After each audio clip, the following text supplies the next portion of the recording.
Assalamualaikum warahmatullahi wabarakatuh. Waalaikumsalam warahmatullahi wabarakatuh.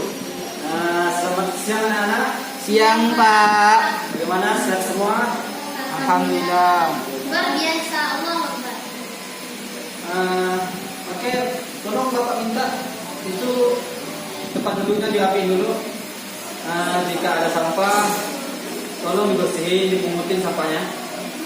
Dan Bapak minta segala hal yang ada di atas meja, segala barang apapun yang ada di atas meja yang tidak berkaitan dengan pembelajaran pada hari ini, Bapak minta untuk dimasukin ke dalam tas, ya? Sudah Pak. Oke. Sebelum kita mulai pembelajaran hari ini, Bapak minta kita membaca doa terlebih dahulu dengan harapan semoga pembelajaran kita pada siang hari ini dilancarkan oleh Allah Subhanahu wa taala. Bapak minta kepada kelas untuk membaca doa. Baik, sebelum mulai mata pelajaran pada hari ini, marilah kita melafazkan basmalah. Bismillahirrahmanirrahim. Oke, Bapak dulu ya. Resi, Hadir Pak. Noval, Saya Pak. Leni, Tidak masuk Pak. kemana dia nggak masuk? Nggak tahu Pak. Sakit Pak. Tapi apa ya? Apa di tengah? Sudah. Oke. Minggu lalu kita telah mempelajari tentang masa muda Rasulullah. Ada yang ingat bagaimana pembahasan pada minggu lalu tentang masa muda Rasulullah? Saya Pak. Silakan Novel. Masa muda Rasulullah itu tentang Rasulullah itu seorang pedagang Pak. Pedagang, ya. Pedagang yang jujur. Pada masa Rasulullah muda, Rasulullah itu seorang pedagang. Beliau pedagang ikut pamannya Abu Thalib. Ya udah, langsung saja kita masuk pada pelajaran kita pada hari ini, yaitu pelajaran kita hari ini tentang sifat-sifat Nabi Muhammad SAW.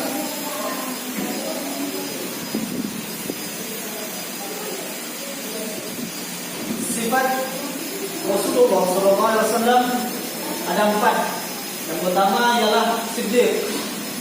Siddiq di sini Siddiq artinya yaitu benar. Bukan hanya perkataannya benar, tapi juga perbuatannya. Beda sekali dengan pemimpin yang sekarang yang kebanyakan hanya kata-kata yang manis, namun perbuatannya berbeda dengan ucapannya. Rasulullah itu mempunyai sifat Siddiq. Siddiq itu ialah benar.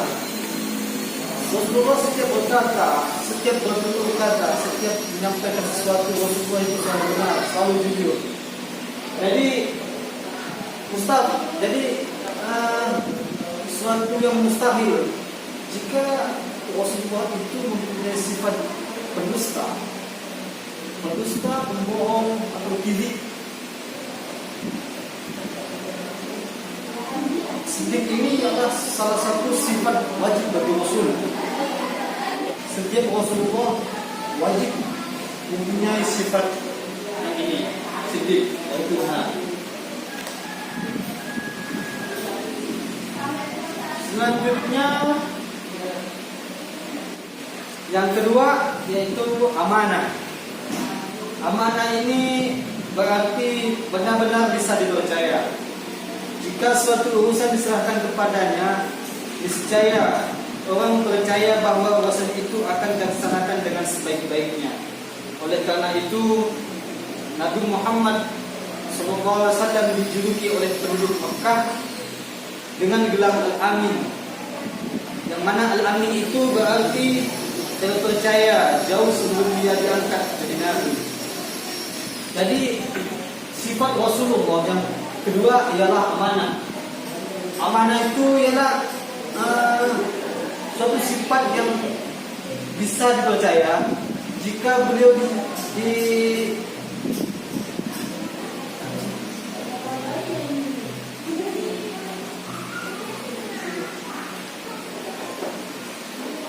Selanjutnya ialah amanah. Sifat Rasulullah yang kedua ialah amanah. Amanah itu ialah benar-benar bisa dipercaya. Jika satu urusan diserahkan kepadanya, niscaya orang percaya bahwa urusan itu akan dilaksanakan dengan sebaik-baiknya. Oleh karena itu, Nabi Muhammad dijuluki oleh penduduk Makkah dengan gelar Amin. Di sini sifat kedua dari Rasulullah, sifat kedua dari Nabi Muhammad SAW yaitu amanah. Amanah ini yaitu suatu sifat yang benar-benar bisa dipercaya. Itu artinya di saat Rasulullah diberikan amanah oleh penduduk Mekah, beliau menjalankan amanah tersebut dengan sebaik-baiknya, sehingga orang-orang di sekitar orang-orang masyarakat Mekah selalu yakin, selalu percaya kepada Nabi bahwa Rasulullah bisa untuk melaksanakan amanah tersebut. Jadi di sini mustahil bagi Rasulullah itu mempunyai sifat khianat. Rasulullah tidak mungkin berkhianat akan amanahnya yang telah disampaikan oleh masyarakat penduduk Makkah. Oke.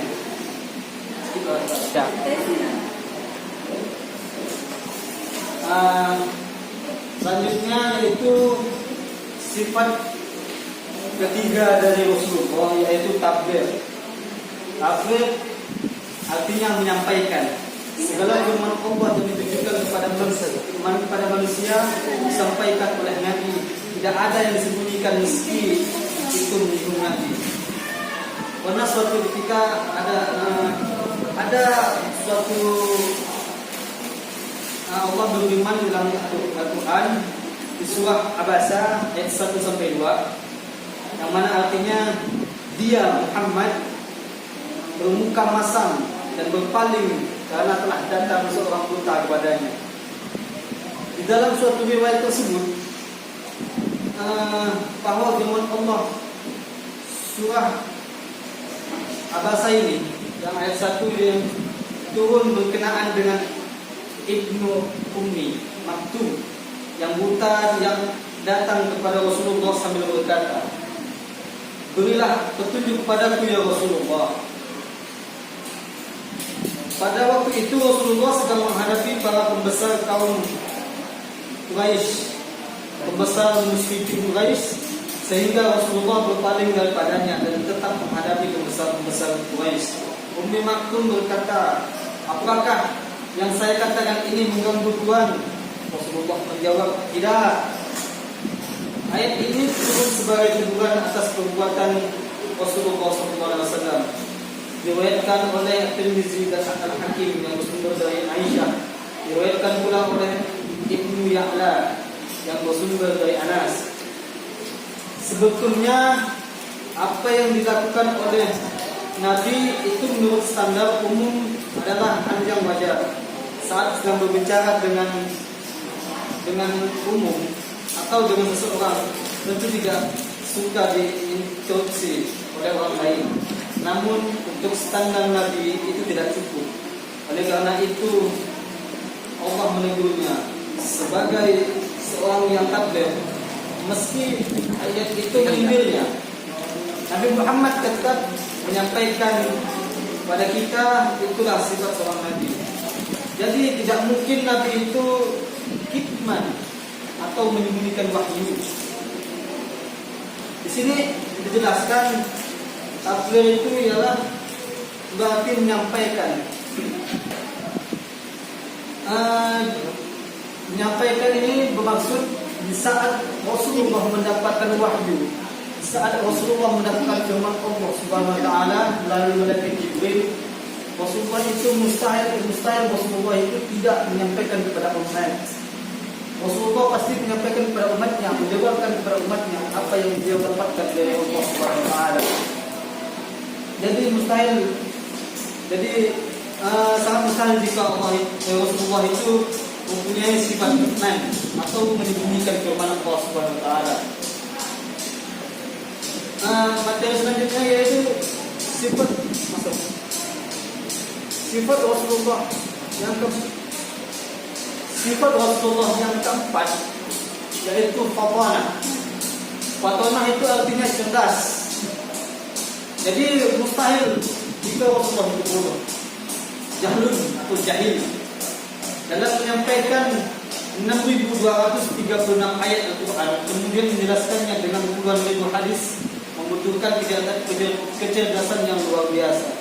Nabi harus mampu menjelaskan firman-firman Allah kepada kaum-kaumnya sehingga mereka mau masuk ke dalam Islam. Nabi juga harus mampu berdebat dengan orang-orang kafir dengan cara yang sebaik-baiknya. Apalagi Nabi mampu mengatur umatnya sehingga dari bangsa Arab yang bodoh dan terpecah belah serta saling perang antar suku menjadi satu bangsa yang berbudaya dan berpengetahuan dalam satu negara yang besar yang dalam 100 tahun melebihi luas Eropa.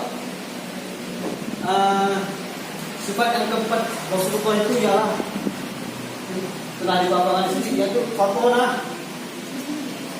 Fatwana yaitu cerdas. Rasulullah itu mempunyai sifat yang sangat cerdas. Karena Rasulullah itu tidak mungkin bodoh.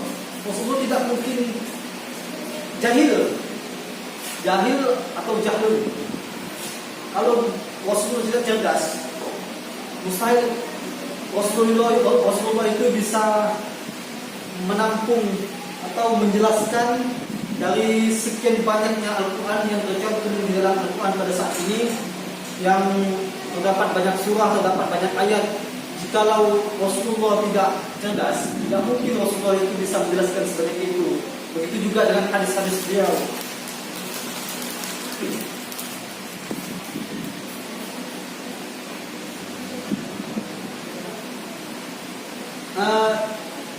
Karena kecerdasan beliau, Rasulullah juga mampu mengatur umat, sehingga pada saat itu sebelum Rasulullah ada di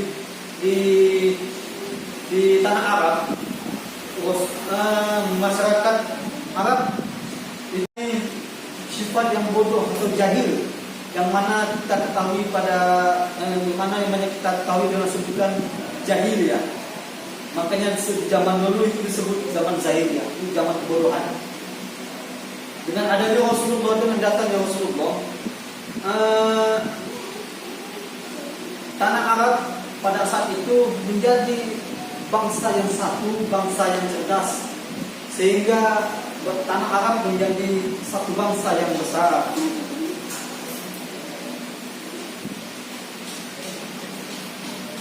Oke, mungkin saya yang bisa Bapak sampaikan. Apa ada yang kurang jelas dari penjelasan Bapak yang di depan? Jika ada yang kurang jelas, Bapak perlu ditanyakan. Jika tidak, nanti Bapak yang akan tanya kalian. Ya, Pak. Ya, silakan. Saya ingin bertanya kurang jelasnya di Siddiq, Pak. Siddiq. Nah, ini tahu. Oke, tadi Siddiq ya. Siddiq itu Siddiq artinya benar. Bukan di sini yang dimaksud Siddiq itu benar. Jadi bukan hanya katanya saja yang benar, tapi dari perbuatannya Rasulullah itu semuanya benar, dapat dibenarkan dalam syariat. Beda sekali dengan pemimpin-pemimpin kita pada saat ini. Hanya sekedar janji-janji manis saja yang dilontarkan oleh mereka. Tidak ada bukti sama sekali yang ada gitu. Nah, mungkin hanya itu dari jawaban ini. Mungkin yang lain ada yang ingin ditanyakan? Saya, Pak. Ya, apa? Saya ingin bertanya tentang amanah. Itu seperti Amanah. apa contohnya dalam kehidupan saya ini? Nah, dari amanah. Amanah ini kan, amanah itu artinya benar-benar bisa dipercaya. Jadi kalau kita diberikan amanah oleh orang, itu kita bisa bagaimana orang itu bisa yakin kepada kita kalau kita itu bisa melaksanakan amanat tersebut dengan sebaik-baiknya. Nah, sifat ini dimiliki Rasulullah. Jika kita ingin menerapkannya di kehidupan kita sehari-hari, yaitu dengan cara di saat kita mendapat tugas, seperti tugas dari guru, tugas misalnya yang setiap bapak masih tugas ke kalian, kalian itu mengerjakannya, kalian itu harus mengerjakannya dengan sebaik-baiknya. Kalian mengerjakan dengan totalitas dan mengerjakan sebaik-baiknya dengan benar, diusahakan dengan benar. Mungkin hanya itu, masih. Oke Pak, ini kita. Oke. Ada lagi yang ingin tanyakan? Gimana dengan penjelasan pada siang hari ini pada paham semua ya? Paham semua?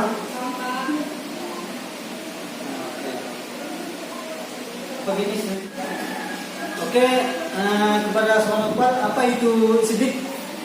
Sidik adalah suatu perkataan yang benar, baik itu dari perkataan maupun dari perbuatannya, Pak. Oke, terima kasih. Sangat betul sekali.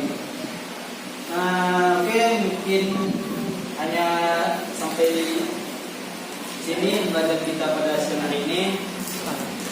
Bapak minta kepada anak-anak untuk terus belajar di rumah, pelajari materinya ini. Ini sangat penting bagi saudara. Oke, jadi kesimpulannya di sini, sidik itu artinya benar. Benar dari perkataan maupun dari perbuatan. Itu sifat Rasulullah yang pertama. Yang kedua ialah amanah. Amanah itu ialah benar-benar bisa dipercaya. Di saat Rasulullah diberikan amanah, Rasulullah itu bisa menjalankan amanah tersebut dengan sebaik-baiknya. Sehingga pada saat itu Rasulullah digelari oleh masyarakat Arab dengan gelar Al-Amin. Itu Rasulullah mendapat gelar Al-Amin, yang mana artinya benar-benar bisa dipercaya. Yang ketiga itu tabligh. Tabligh itu artinya menyampaikan. Setiap Rasulullah artinya dari menyampaikan itu artinya setiap Rasulullah mendapatkan wahyu, mendapatkan firman dari Allah Subhanahu wa taala. Rasulullah pasti akan menyebarluaskan kepada umatnya. Rasulullah pasti akan menyampaikan kepada umatnya. Tidak mungkin Rasulullah menyembunyikan ayat tersebut. Selanjutnya yaitu fatonah.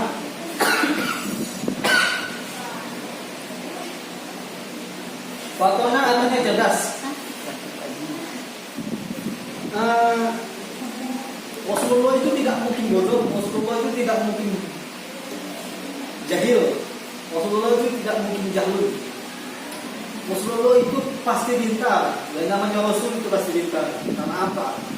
Kalau Rasulullah itu tidak cerdas, tidak pintar, tidak mungkin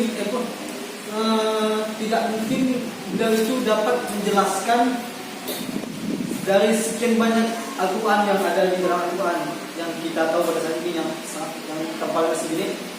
Itu tidak mungkin kalau bukan karena kecerdasan beliau yang diberikan oleh Allah, tidak mungkin Rasulullah bisa menjelaskan ayat-ayat tersebut. Oke.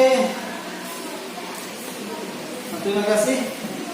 Hanya itu yang bisa Bapak sampaikan.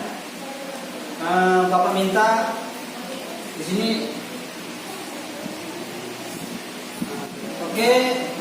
Bapak minta sebelum kita mengakhiri pembelajaran, Bapak minta kepada anak-anak untuk merangkum dari semua materi yang telah Bapak jelaskan tadi.